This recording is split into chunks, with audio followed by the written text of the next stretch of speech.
우리가 전도서의 말씀을 함께 나눈 지 벌써 13번째 시간입니다. 이젠 전도서가 대충 어떤 책인지, 또 이 전도서를 쓴 코엘렛이라는 사람의 성품이 어떠했는지 어느 정도 좀 감이 잡히죠. 코엘렛은 굉장히 현실적인 사람입니다. 그래서 현실 위에 그의 믿음을 쌓아 올려가는 중인 거예요. 하나님을 향한 굉장히 깊은 믿음과 또 사람들을 향한 굉장히 따뜻한 사랑을 가지고 있지만 추상적이고 철학적이고 그러기보다는 굉장히 현실적이고 직설적인 조언을 하는 사람이 바로 이 코엘렛 전도자입니다. 약간 사랑은 굉장히 많은데 가슴은 되게 따뜻하지만 말은 되게 무심하게 하는 경상도 엄마 같은 그런 느낌을 가지게 되죠. 데이트하러 막 나가려고 하는 딸이 화장하고 예쁜 옷 입고 괜찮냐고 물어보면 호박에 줄 긋는다고 소박이 되겠니? 뭐 이런 식으로 얘기하는 되게 따뜻한데 사랑 많은데 말은 그렇게 하는 그런 사람하고 비슷합니다. 데이트하러 나가는 아들이 넥타이를 딱 풀었다면서 엄마 넥타이 뺄까? 그러면은 네 살부터 빼야지. 이런 식으로 얘기하고 남편이 텔레비전 보면서 나라 걱정하고 그러면 니나 집에서 잘하세요. 이런 이야기하는 코엘렛이 딱 그런 종류의 사람인 거예요. 우리의 시선을 현실로 가지고 들어와서 실제로 오늘 내가 내 삶의 주변에서 할 수 있는 그 일을 해야 되지 않겠느냐라고 설득을 하는 거죠. 오늘은 우리가 살아가고 있는 이 세상에서 우리가 정말 난처한 일들을 경험하게 될 때 과연 우리는 지혜자로서 믿는 사람으로서 어떻게 행동해야 될지에 대한 말씀을 나누려고 합니다. 이 난처라는 단어는 처리하기 곤란하다라는 뜻이죠. 난처한 일들은 우리의 삶 어디에서나 벌어집니다. 저는 우리 양천구 또 우리 신정칠동에 우리 공무원들하고 굉장히 친하게 지냅니다. 근데 제가 공무원을 폄하하는 건 아니지만 공무원하고 같이 일을 하다 보면 난처한 일들이 참 많이 벌어지게 되는 것 같아요. 며칠 전에는 금요일 날 오전 7시에 우리 공무원들과 함께 만나는 시간이 있어서 제가 새벽 예배를 마치고 제 방에서 조금 책을 읽다가 시간에 맞춰서 갔는데 아무도 없는 거예요. 그래서 어떻게 된 걸까? 내가 장소를 잘못 찾았나? 근데 장소도 맞아요. 근데 사람이 없어요. 알고 보니까 제가 좀 너무 일찍 갔더라고요. 일주일을 일찍 갔더라고요, 제가. 그래서 이게 공무원하고 함께 일하면 이런 일들이 벌어지는구나. 매우 난처했었습니다. 지난번에는 양천구에 그 공무원 한 분을 만나서 아침에 만나서 인사를 했는데 그분이 그러는 거예요. 아침부터 목사님 만나서 오늘 재수가 좋을 것 같다고. 그 말을 듣는데 너무 난처한 거예요. 이거 감사하다고 그래야 되는 건지, 그 미신이라고 그래야 되는 건지 모르겠더라고요. 그래도 목사 만나서 재수 없다는 말보다는 훨씬 좋았습니다. 몇 해 전에는 송구영신 예배를 다 마치고 기도원에 가서 우리 교회 성도들의 1년 기도의 제목을 놓고 기도를 하는데 우리 교회 청년 하나가 이런 기도의 제목을 썼어요. 하나님, 올해는 금전운이 좋게 해주세요. 기도하다 말고 한참 웃었습니다. 이 친구가 아직 교회 언어에 익숙하지가 않구나. 되게 좀 난처하더라고요. 근데 한편으로는 이런 친구들이 교회에 있어서 참 감사하다라는 생각도 했습니다. 어려서부터 교회 다녔거나 교회 20년, 30년 다닌 분들이 교회에 많으면 교회가 흔들림이 없죠. 굉장히 건강할 수 있습니다. 그런데 또한 이제 막 신앙생활을 시작하시는 분들, 교회 문화와 언어에 익숙하지 않은 분들, 이런 분들이 교회에 점점 많아져야 우리 교회가 성장하는 교회고 또 부흥하는 교회가 되지 않겠어요? 그래서 저는 앞으로 저를 보고 담임 목사가 아니라 주지 목사라고 부르는 분들 봐도 제가 감사하기로 결정을 했습니다. 비즈니스 세계에 들어가 봐도 아주 난처한 일들은 많이 벌어지게 되죠. 몇 달 전에 그리스에서 이탈리아로 건너가는 배를 탔는데 그 안에서 외국인 한 사람하고 제가 우연찮게 대화를 하게 됐어요. 이 사람은 이제 튀르키예 출신인데 국적은 네덜란드고 직장은 벨기에에 있는 리비어트라는 초콜릿 회사에 다니는 사람이었습니다. 근데 이 사람이 해준 자기 초콜릿 회사 이야기가 너무 재밌었어요. 창업자가 벨기에 사람인데 이탈리아와 스위스에 있는 초콜릿 공장을 방문하고 감동을 받아서 이 벨기에 자기 고향으로 돌아와서 초콜릿 회사를 차린 거예요. 그래서 회사 이름을 이탈로 스위스, 왜냐하면 그 두 나라에 가서 감동을 받았기 때문에 이렇게 이탈로 스위스로 지었답니다. 장사가 잘 된 거예요. 그래서 회사가 성장을 하는데 어느덧 이제 벨기에의 대표적인 초콜릿 회사가 됐는데 이름이 이탈리아와 스위스가 들어가 있잖아요. 그래서 사람들이 막 뭐라 그런 거예요. 왜 벨기에 회사가 이탈로 스위스가 뭐냐고. 난처하니까 고민 끝에 이름을 바꿨습니다. 사명을 바꿨는데 이집트의 여신 이시스의 이름을 따서 ISIS로 이름을 바꾸죠.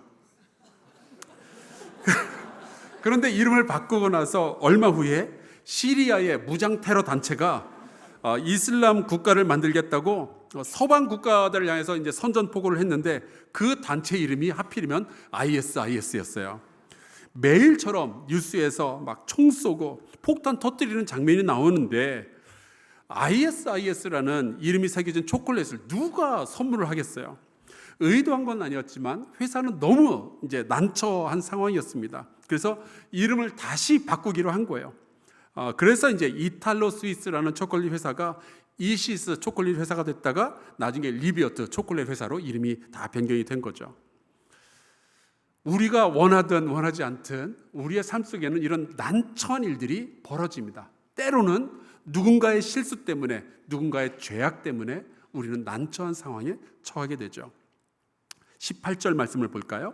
9장 18절입니다. 지혜가 무기보다 나으니라. 그러나 죄인 한 사람이 많은 선을 무너지게 하느니라.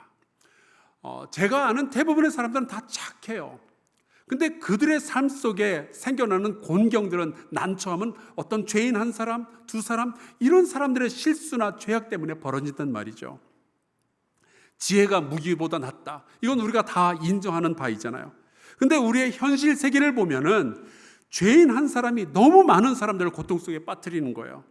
가끔 이제 88도로 같은 데 달리다 보면은 앞에가 길이 꽉 막혀가지고 야, 이거 이러다가 늦는 거 아니냐. 그래서 엉금엉금 기어서 지나가다 보면은 두 사람이 싸우고 있는 거예요. 길 막아놓고 서로 누가 잘못했느니 잘했느니 막 그러면서 싸우고 있는 거죠. 그래서 지나가다가 또 화가 난 사람들이 당신들 차는 비키고 해야지. 그러면 또 네가 뭘 알아 자식아 그러면서 또 싸우고, 한두 사람 때문에 수많은 선량한 사람들이 불편을 겪고 다들 이제 기분이 상하는 거죠. 이제 전도자 코엘렛은 바로 그러한 현실을 바라보면서 이런 식으로 표현을 했습니다. 죽은 파리들이 향기름을 악취가 나게 만드는 것 같이 적은 우매가 지혜와 존귀를 난처하게 만드느니라. 이 구절에 나오는 이제 난처하다라는 표현이 히브리어로 하면 야카르라고 하는데 더 무겁다, 더 세다, 그런 뜻입니다. 그러니까 조그마한 악 하나가 많은 선보다 더 큰 영향력을 가지게 된다라는 뜻인 거죠. 조그마한 우매가 많은 사람들의 선한 행동들을 다 흔들어 놓을 수가 있는 거예요. 우리나라 말로는 미꾸라지 한 마리가 연못물을 다 흙탕물로 만들어 놓는다는 뜻입니다. 제가 군대 시절에 우리가 이제 그 군인들이 다 모여서 밥을 먹는데 누군가의 밥에서 회색 털이 한 뭉치가 나온 거예요. 자세히 보니까 쥐털이에요. 그날 아무도 밥을 못 먹었고 그 밥 먹고 있던 군인들 먹던 밥 다 뱉어내고 뭐 난리가 났었습니다. 그래서 그날 그 취사반 담당 병사들은 철모에 배낭까지 메고 운동장을 한 100바퀴는 돌았던 것 같아요. 적은 우매가 많은 사람들에게 피해를 끼치는 일들이 우리의 현실 속에서 벌어지게 되죠. 지난번에 성지순례 때 그 요한계시록에 나오는 4대 교회가 있었던 그 도시에 갔었습니다. 그런데 역사의 아버지 헤로도투스의 히스토리아라는 책에 보면은 그 도시에 대한 굉장히 재미있는 이야기가 나와요. 원래 그 도시가 있던 자리에는 리디아라는 왕국이 자리를 잡고 있었습니다. 막대한 부를 소유해서 황금의 나라라고 불렸던 그런 고대 국가였어요. 세계 최초로 금화를 만든 나라가 바로 저 리디아 왕국이었습니다. 그런데 이 리디아 왕국은 그 절벽 위에 성을 지어 놓았는데 그야말로 난공불락의 천연 요새였어요. 한쪽은 절벽이고 한쪽 벽만 막으면 되니까. 그래서 그 어느 누구도 감히 이 성을 공격해서 함락시킬 수 없다라고 생각을 했죠. 리디아 왕국의 모든 지혜자들이 모여서 기가 막힌 자리에다가 성을 세우고 적군의 공격을 굉장히 쉽게 막을 수 있도록 해놓은 겁니다. 어느 날 이제 페르시아 군대가 쳐들어왔는데 아니나 다를까 도저히 이 성을 공격할 방법이 보이지가 않는 거예요. 그런데 어느 날 절벽 위에서 근무하던 리디아 왕국의 병사 하나가 졸다가 꾸벅꾸벅 졸다가 헬멧을, 그러니까 투구를 아래로 떨어뜨린 거예요. 절벽 아래로 떨어뜨린 거예요. 군대 다녀오신 분들은 아시겠지만 군대에서는 총 쏘고 나서 총알 껍데기 하나만 사라져도 난리가 나거든요. 이거 찾을 때까지 밤늦게까지 막 빗자루질 하면서 찾아야 돼요. 그러니 졸다가 이 투구를 떨어뜨린 병사가 얼마나 놀랬겠습니까? 하지만 전쟁 중이니까 바깥에 적군들이 있을지 모르잖아요. 그러니까 상관에게 보고하고 그냥 기합받고 끝나면 되는데 이 병사가 그게 무서웠는지 주섬주섬 절벽 아래로 기어 내려간 거예요. 그리고 자기 투구를 주워가지고 다시 절벽 위로 올라갔는데 비밀 통로가 있었던 거죠. 그리고 그 광경을 멀찌감치서 페르시아의 병사가 본 겁니다. 절벽 위로 올라가는 숨겨진 길이 있다는 것을 그때 알았어요. 그래서 그날 밤 페르시아 군대가 낮에 보았던 그 절벽의 비밀 길을 그대로 따라 올라가서 성 안으로부터 성문을 열었고요. 이 난공불락의 리디아 요새는 함락이 되었다는 거죠. 한 사람의 우매함이 백성 전체를, 국가 전체를 망하게 만들었던 예입니다. 이 정도면 난처한 정도가 아니라 난감하죠. 이렇게 인류의 역사를 보아도, 우리가 살아가고 있는 이 세상을 보아도, 우리가 다니고 있는 직장, 이런 곳을 보아도 소수의 우매한 사람들 때문에 다수의 선한 사람들이 난처한 상황에 처하게 되는 경우가 굉장히 허다합니다. 그러면 이런 상황을 마주할 때 우리는 어떻게 해야 지혜로운 처신을 하게 되는 걸까요? 10장 2절 말씀을 보겠습니다.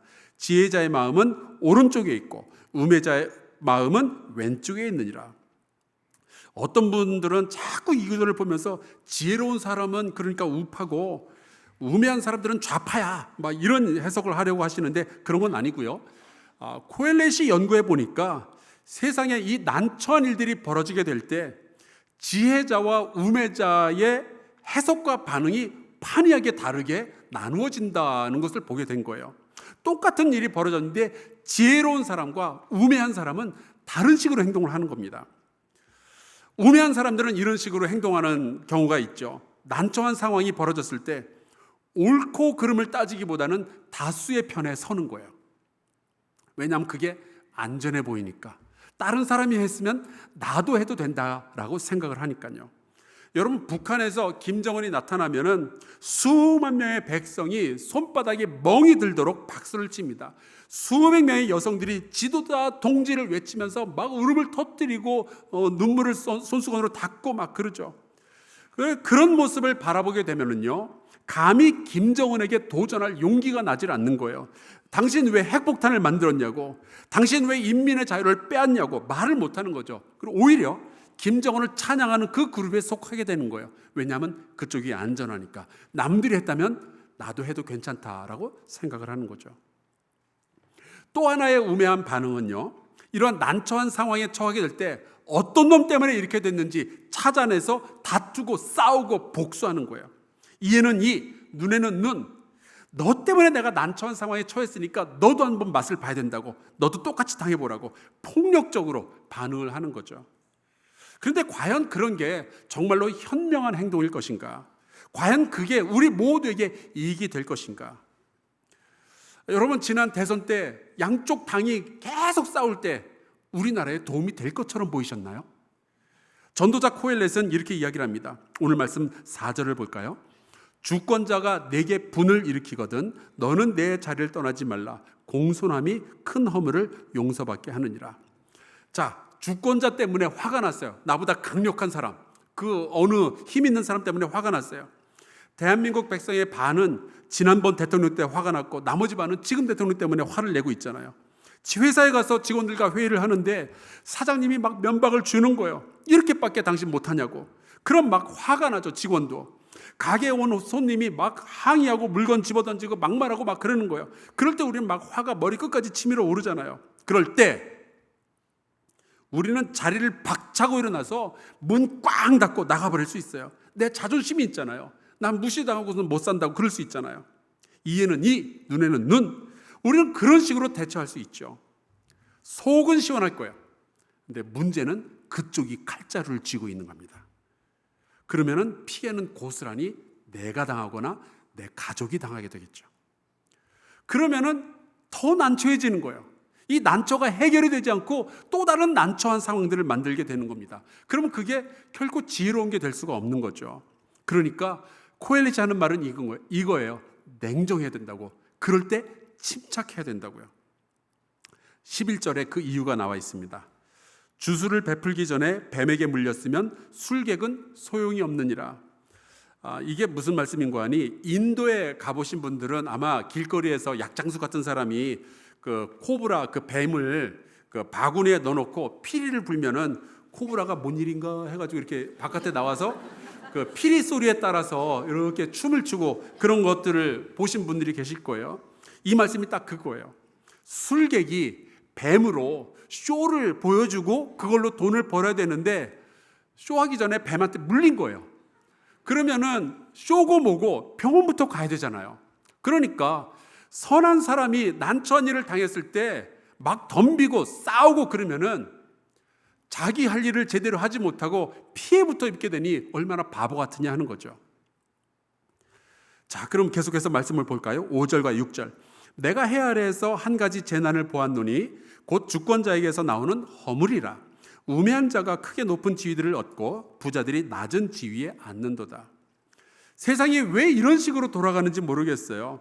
우리가 꿈꾸는 세상은 착하고 실력 있는 사람들이 정치도 하고 사업도 해서 세상이 점점 더 살기 좋아져야 되는 거잖아요. 힘 있는 사람들은 어려운 이들을 보호해주고 돈 있는 사람들은 가난한 사람들을 구제해주고 이게 우리의 기도의 제목이고 우리가 또 그런 식으로 살아야 되지 않겠어요? 그런데 우리가 마주하고 있는 이 현실은 힘을 가진 사람들이 허물이 많은 거예요. 독일의 히틀러, 중국의 모택동, 러시아의 스탈린, 리비아의 카다피, 이라크의 후세인, 그리고 북한의 김정은, 코엘렛은 이렇게 정치권의 가장 높은 자리에 있는 사람들이 허물이 많을 때 이것을 재난이라고 부릅니다. 주권자가 허물이 많으니까 그 허물을 감추기 위해서 우매한 사람들에게 높은 지위를 주고 자기를 보호하려고 하죠. 또 부자들이 그들의 하순이 되어서 움직이면 세상은 점점 더 난처한 일들이 벌어지게 되는 거예요. 2011년에 휴고 보스라는, 아마 아시죠? 휴고 보스라는 독일의 유명한 패션 기업이 전 세계적으로 사과문을 낸 적이 있었어요. 이 회사의 창업자가 원래 독일의 나치당의 당원이었고 히틀러에게 충성하던 사람인 거죠. 나치의 제복을 만들어서 독일의 젊은이들이 이 나치의 제복을 입어보려고 열광하게 만들었습니다. 그리고 이 나치 독일은 그 허물 많은 우매한 정치인들과 부자들이 합력을 해서 전 세계를 전쟁의 공포로 몰아넣었죠. 정말 난처한 일들이 이렇게 벌어지게 된 거예요. 자, 그들을 그러면 어떻게 대할 것인가? 먼저 코엘렛의 믿음부터 말씀을 드리겠습니다. 8절에 이렇게 코엘렛이 이야기해요. 함정을 파는 자는 거기에 빠질 것이요 담을 허는 자는 뱀에게 물리리라. 코엘렛이 믿는 게 있죠. 하나님은 결국 악한 자들을 심판하실 것이다. 악을 벌이는 자들은 악에 의해서 스스로 망하게 될 것이다. 지금은 비록 악이 성하여도 하나님의 심판은 절대로 이것을 비껴가지 않을 것이다. 이 사실을 믿는 거예요. 하지만 또 하나의 현실이 있죠. 이런 사람들, 그 악인들, 그 우매한 사람들 때문에 지금 곁에 있는 많은 선한 사람들이 고통을 당하는 거예요. 그렇다고 해서 우리가 난처한 상황에 처할 때마다 어떤 놈 때문에 이렇게 됐느냐 찾아내서 비난하고 또 치고받고 싸워서 복수하는 것, 그것도 결코 지혜롭지 않은 거죠. 그 이유에 대해서 코엘렛이 이렇게 이야기했습니다. 9절. 돌들을 떠내는 자는 그로 말미암아 상할 것이요 나무들을 쪼개는 자는 그로 말미암아 위험을 당하리라. 여러분, 축구 선수들은 뭐 하다가 가장 많이 다칠까요? 수영하다 다칠까요? 축구 선수들은 축구하다 다칩니다. 농구 선수들은 농구하다 다치고요. 돌을 다듬는 일을 하는 사람들은 돌에 부딪히기 십상이고요. 나무를 다루는 사람은 나무 때문에 다치기가 십상이죠. 만약에 우리가 난처한 상황에 처하게 되었을 때 어떤 놈 때문에 이렇게 됐는지 찾아내서 벌 주고 우매자 싸우고 죄인과 다툰다면 결국 그 일은 우리를 상하게 만들 것이다 라는 이야기예요. 이걸 예수님의 말씀으로 바꿔서 표현하자면 칼을 쓰는 자는 칼로 망하게 된다는 거죠. 자, 그러면 이런 난처한 상황에서 우리는 뭘 어떻게 하면 좋을까요? 코엘렛은 여기에서 수수께끼 같은 이야기를 하나 합니다. 10절이죠. 철 연장이 무디어졌는데도 나를 갈지 아니하면 힘이 더 드느니라. 오직 지혜는 성공하기에 유익하니라. 자그마한 죄가 선을 가려버리는 세상, 자그마한 우매자 한 사람이 많은 사람들을 난처하게 만드는 이 세상에서는요, 시간이 지나면 지날수록 조금씩 정의가, 공의가 무디어지고 사랑이 식어지게 되겠죠. 왜냐하면 선한 일을 열심히 해봤자 한 사람이 다 망가뜨리니까 내가 뭐하러 이렇게 열심히 사나, 내가 뭐하러 이렇게 선하게 사나, 자꾸만 이런 실망감이 누적이 되면서 우리는 사랑이 식어지고 공의가 무디어지게 되는 거예요. 자, 그래서 정의를 포기해버릴까요?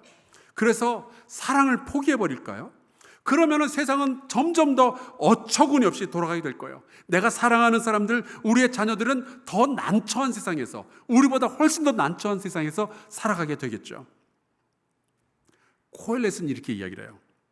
철 연장이 무디어졌을 때 가만히 있으면 안 되고 나를 갈아야 된다고요. 바꿔서 말하자면 공의와 사랑이 무디어지는 이 세상, 진리가 대접받지 못하는 이 세상에서도 여전히 우리는 공의와 사랑과 진리의 날을 가는 사람이 되어야 한다는 거죠. 선함이 무너질 때 더 많은 지혜로 더 많은 선함을 창조해야 되는 사명이 저와 여러분에게, 이 하나님의 백성에게 주어져 있다는 거예요. 그렇지 않으면, 우리가 이 엉망이 되어져 가는 세상에서 더 많은 선함을 행하지 않으면 세상은 더 엉망이 될 테니까, 더 난처한 세상이 될 테니까요. 그래서 사도 바울이 이런 이야기를 하는 거예요. 내 사랑하는 자들아, 너희가 친히 원수를 갚지 말고 하나님의 진노하심에 맡기라. 그리고 이렇게 이야기하죠. 악에게 지지 말고 선으로 악을 이기라. 얼마 전에 그 최윤미 선생님에 대한 이야기를 들었습니다. 안양 쪽에 있는 그 박달 초등학교에서 꿈꾸는 하모니라는 그 합창단을 만들고 이끄는 선생님이죠. 그 유퀴즈에 나와서 유재석 씨를 울렸던 바로 그 합창단이에요. 최윤미 선생님은 예수님 잘 믿는 크리스천입니다. 음악을 전공을 했고요. 박달 초등학교의 선생님이 되어서 보니까 학교 다니는 아이들이 너무 우울한 거예요. 늘 학원이다, 시험이다 그러면서 스트레스 받고, 여차하면 애들끼리 편 나눠서 싸우고 소리 지르고 아이들 왕따시키고 학교 가기 너무 싫어하고, 무엇이 아이들을 이 지경까지 끌고 들어갔을까 생각해 보니 우리 어른들이 해놓은 짓들이 생각이 나는 거예요. 맨날 싸우고 애들 경쟁시키고, 교육부는 이 아이들에게 동성애하는 방식 가르친다고 그리고, 그러니까 예수 믿는 교사로서 이 상황이 너무 난처한 거죠. 뭘 어떻게 해야 될까? 그래서 이분은 고민 끝에 합창단을 만든 거예요. 그리고 협력과 사랑과 배려의 문화를 아이들에게 가르치기 시작합니다. 등교 시간 이전에 모여서 합창 연습을 하고요. 점심시간에 또 합창 연습을 하는데 아이들이 자발적으로 그 합창단에 오기 시작했어요. 그 아침에. 그리고 이 합창하는 시간이 이 아이들을 바꾸기 시작한 거죠. 서로에 대한 신뢰와 사랑과 용서에 대해서 아이들이 이해하고 노래하기 시작합니다. 이게 너무 좋은 나머지 엄마 아빠는 다른 도시로 직장을 따라서 이사를 가는데 이 학교에 남아있는 학생들이 또 있다고 그래요. 그런데 이 합창단을 하다 보니까 학기 중에 종종 이제 다른 학교로 전학 가는 아이들이 있는 거죠. 그때마다 이 합창단은 그 떠나는 아이에게 이런 노래를 불러준다고 그래요. 1분이 채 안 되는 영상인데요. 최은미 선생님에게 제가 직접 연락을 해서 사용 허락을 받았습니다. 잠깐 좀 보겠습니다. 헤어질 때 말 못했던 내 마음, 고마웠어, 행복했어, 사랑했어. 나에게 너란 친구 있어 감사해. 꿈꾸는 하모니를 못하게 돼서 하지 마요. 친구야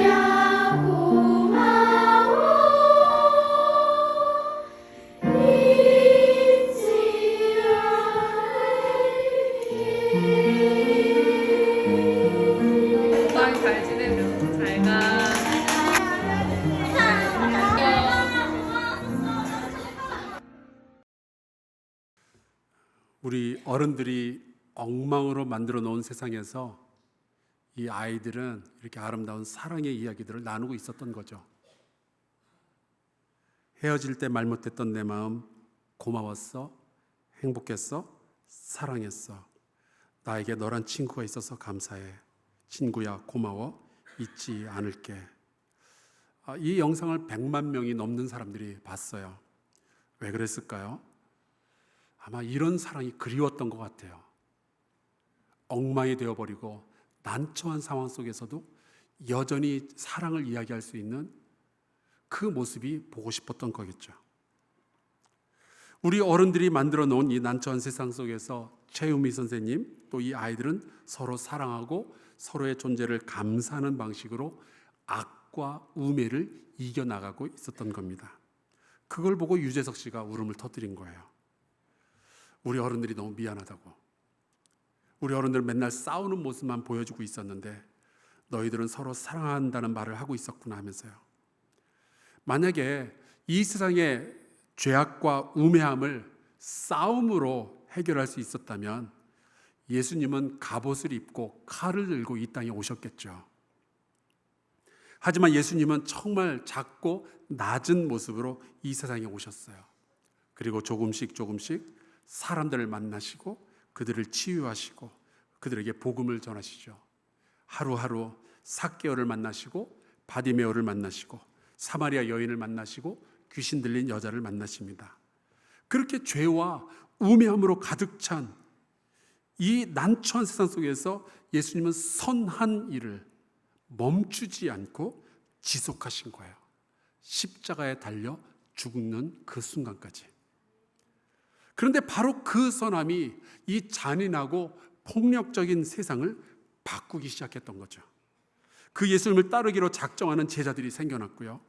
그 제자들과 함께 섬김의 삶을 살겠다고 하는 성령 받은 수천 명의 사람들이 나타나고 그렇게 선한 사람들이 세상에 등장해서 하루하루 자기의 현실 속에서 선한 일들을 이루어 갔던 거예요.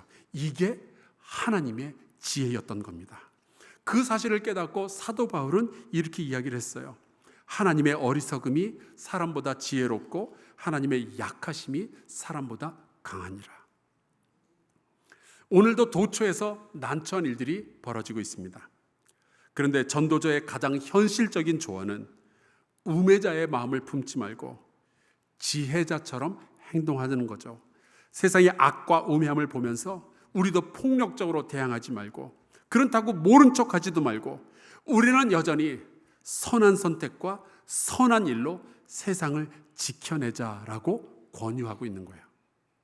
미얀마에서 군부 독재자가 백성들과 전쟁을 벌이고 있죠. 그 와중에 수많은 아이들이 부모를 잃고 고아가 되고 있습니다. 이제 우리는 어떻게 하면 좋을까요? 선한 선택을 오늘 다시 한번 해야죠. 미얀마의 아이들에게 살아있어서 고맙다고, 하나님은 너희를 여전히 사랑하고 계신다는 그 이야기를 우리가 전해줘야죠. 여러분의 일터에, 여러분의 가정에 난처한 일들이 벌어지면 어떻게 할까요? 어떤 놈 때문에 이렇게 됐는지 찾아내서 망신을 줄까요? 아니요. 우리 조용히 선한 일을 더 합시다. 선함으로 악을 덮어냅시다. 더 사랑하고 더 섬기고 더 용서합시다. 폭력적인 언어가 일상이 되어버린 이 세상 속에서 여러분의 직장 동료들에게, 여러분의 식구들에게, 여러분의 친구들에게 고맙다는 이야기를 한마디라도 더 할 수 있으면 좋겠어요. 여러분의 자녀들을 만나거든 잘 자라주어서 고맙다고, 여러분의 배우자에게는 사랑한다고 말해주고요. 결국 이 난처한 세상에서 악을 이기는 가장 좋은 지혜는 우리의 일상 속에서 한 번 더 선한 선택을 하고 선한 행동을 지속하는 거죠. 선함이 결국 악을 이기게 될 줄로 믿습니다. 우리 같이 찬송 부르고 기도할까요? 찬송가 543장입니다. 어려운 일 당할 때 어떻게 하면 좋을까요? 우리의 믿음이 적은데 무슨 일을 당해도 예수 의지합니다. 밝을 때의 노래와 어두울 때의 기도로 위태할 때 도움을 주께 간구합니다. 여러분, 우리가 주님의 방법으로 이 난처한 세상을 이기게 하여 주시옵소서. 이 기도하는 마음 가지고 함께 찬송하고 기도하겠습니다.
기도하겠습니다. 우리 함께 기도할 때 하나님, 악이 선을 이기는 것처럼 보이는 이 난처한 세상, 우매함이 지혜를 누르는 것처럼 보이는 이 난처한 세상에서도 우리는 하나님의 방법대로 사는 믿음을 갖게 하여 주시옵소서. 선으로 악을 이기며 우리의 일상 속에서 날마다 선한 선택을 하도록 인도하여 주시옵소서. 통성으로 기도하겠습니다. 하나님, 도와주시기를 간절히 소망합니다. 아버지, 정말 난처한 일들이 벌어질 때 우리는 분노하게 되고 누구 때문에 이러한 일이 벌어졌는지 원인을 찾으려고 하고 또 우리도 폭력적으로 대응하려고 하는 일들이 얼마나 많이 벌어지고 있는지 모릅니다. 아버지, 하지만 그러한 일들은 결국 아무런 문제도 해결하지 못하고 더 난처한 일들을 많이 만들게 될 터인데, 아버지, 우리가 오늘 지혜를 얻게 하여 주시옵소서. 하나님, 더 선한 일을 하게 도와주시옵시고 우리의 선함이 멈춰지지 않도록 주여 붙잡아 주시기를 간절히 소원하고 합니다. 세상이 정말 허무할수록, 세상이 난처할수록 우리는 더욱 선한 일을 정진하고 선한 일을 생각하고 선한 말을 할 수 있도록 주님 붙잡아 주시옵시기를 간절히 소원하고 합니다. 사랑한다는 이야기하게 해주시고 고맙다는 이야기할 수 있도록 허락하여 주시옵시고, 하나님, 우리가 그 하나님의 음성을 세상에 전하는 귀한 백성 될 수 있도록 주여 돌보아 주시옵소서.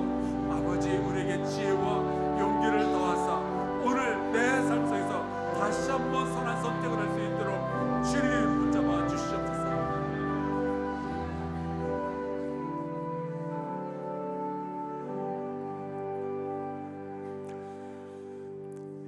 하나님, 우리나라와 우리의 일터 또 우리의 가정에서 자그마한 악이 질서를 무너뜨리고 별것 아닌 것처럼 보이는 우매함이 선한 의도들을 막아서는 것을 보게 됩니다. 주님, 그럴 때마다 우리에게 지혜를 주셔서 선으로 악을 이기게 하여 주시옵소서. 예수께서 그리하셨던 것처럼 이 난처한 세상 속에서도 계속 선한 선택을 하게 하시고 선한 말을 하며 선한 행동을 이어가게 하여 주시옵소서. 하나님의 방법이 우리의 방법보다 선하고 지혜로움을 믿습니다. 원수 갚는 일은 오직 주께 맡기고 우리는 매일매일 선한 사람으로서 살아가게 하여 주시옵소서. 예수 그리스도의 이름으로 기도하옵나이다. 아멘.